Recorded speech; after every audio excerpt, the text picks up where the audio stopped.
Well, like any sane person on the planet, I'm a great fan of Neil Simon's, and Brighton Beach is something I haven't seen in many years. I'm looking forward to not only the nostalgia that's going to bring me, but incredible wit that I think sometimes is missing in Broadway today. I'm thrilled to be here. I'm really excited to see what David Cromer's done with this. I think he's a really terrific director, and I'm so excited to be here. I worked with Neil Simon, and I was lucky, and I really mean this, enough to play Kate, the mother, in Broadway Bound. So you know he's an extraordinary playwright, and you know the parts are wonderful, and they're gifts to give to actors. I'm really excited. This is like, I mean, for me, it's like a throwback to my childhood. It's like a full circle kind of thing. So I can't wait to see the show from, the audience. Well, I'm looking forward to seeing Laurie Metcalf do what she does. I worked with her on Roseanne years ago, and I'm looking for some real vintage Neil Simon. I actually saw a preview, so I know it's great, and I'm looking forward to seeing it again. I think it's going to be very moving. I'm really eager to see how Neil Simon tells this story. This is a great American classic play. We did it in high school, and I didn't get to be in it. But I've loved it ever since, and I just love Neil Simon.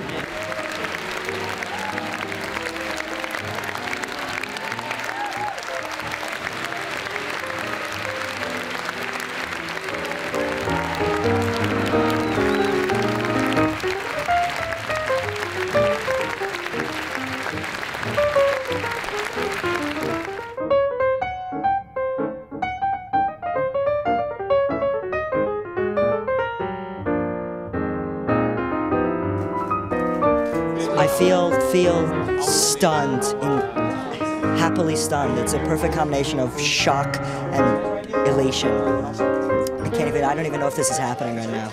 I'm feeling elated. I mean, I'm just so glad. And then just to see Neil in the house, and it was such a profound experience. I'm tired, and I'm glad we've gotten over this hump, but I'm also very aware that we go into rehearsal, back into rehearsal. We've been in rehearsal, back in rehearsal tomorrow for Broadway Bound, so it doesn't really end, ever. I love being in this play particularly because it has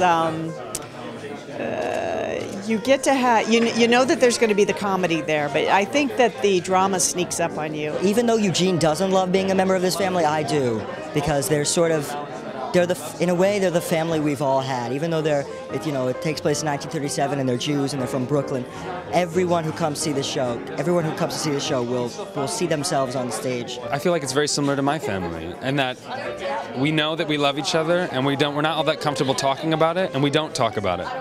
But a look or a gesture can tell the whole thing. Oh, well, I think it's so personal, and I think the humor comes out of the characters. I think it's really, when Neil wrote it, I think for him and for his audience, it was a leap that no one expected him to make. I mean, not that his other plays weren't great, but it was so deeply personal. Since they are about the formation of himself as a writer, you realize that it's about hearing his family in crisis, just talking.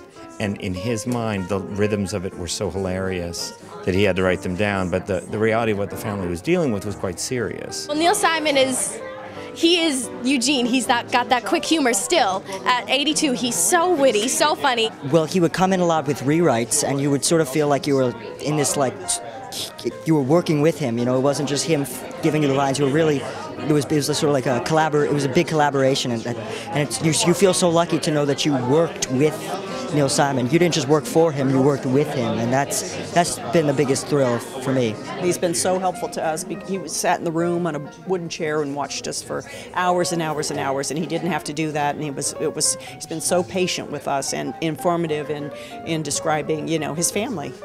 So it's the real characters that we're portraying. One day he actually read us notes that he wrote, even 9 years before he even wrote the play, he wrote these notes, and one day he sat down and read them to us, and nothing makes you feel more connected to a piece of theater than when the author himself lets you into the very insides of his brain and what he was thinking and how he developed it, and it's so amazing that we had that opportunity. He put a ridiculous amount of faith in me that I don't know. I mean, I think there were times he looked scared to put as much trust in me as he had to do it, but he's a strong guy, and he just said, I have to do this. This is the job. This is the risk I have to take, is go with this guy and let him do his thing. And you know, he shouldn't have to do that, but he did it, you know, and I'm very grateful to him for that. I couldn't have asked for a better learning experience. I'm the luckiest person ever.